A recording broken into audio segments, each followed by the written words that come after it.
บ่ายของวันที่ 12 สิงหาปี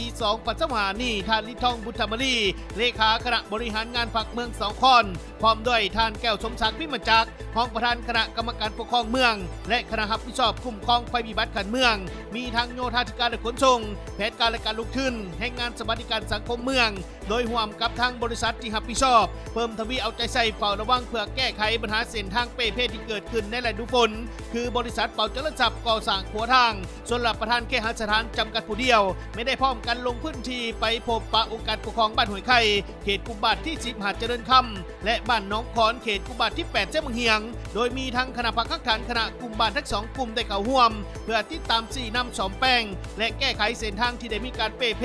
ทั้งเป็นขุมเป็นบ่อคือเส้นทางRR6611แต่กุมบาทที่10หาดเจริญคำหาบ้านห้วยไข่เขตหัวดงส้นที่มีระยะทางเฉลี่ยอยู่9 กิโลเมตรและเส้นทางRR6498แต่เขตดงหัวส้นบ้านน้องขอนหอดปากทางบ้านอุดมเขตกุมบาทที่8เจ้าเมืองเฮียงเมือง2คอนแขกสวรรณเขตที่มีระยะทางเฉลี่ยอยู่9 กิโลเมตรซึ่งรวมทั้งหมด2เส้นแมนรวม18 กิโลเมตรโดยการสอบแปลงในครั้งนี้แมนเป็นการแก้ไขจุดที่มันเป้เพนักเป็นขุมเป็นบ่อเพื่อแน่ใจเหตุให้พี่น้องพ่อแม่ประชาชนก็คือผู้ใช้รถใช้ถนนไปมาได้สะดวกขึ้นโดยได้ใช้ทุนงบประมาณรวมทั้งหมด160 ล้านกีบซึ่งแมนทุนสมทบจากภาครัฐกับประชาชนทั้งหมดนี่ก็เพื่อแน่ใจสั่งเงื่อนไขให้แก่การดำเนินกองประชุมใหญ่ครั้งที่10ขององค์การพรรคแขวงสวรรณเขตที่จะได้ดำเนินในต่อหน้านี้รวมถึงการเตรียมความพร้อมด้านต่างๆในการเปิดฉุกเฉินใหม่ให้กลายเป็นกระบวนการที่ปลดฟื้นและกว้างขวาง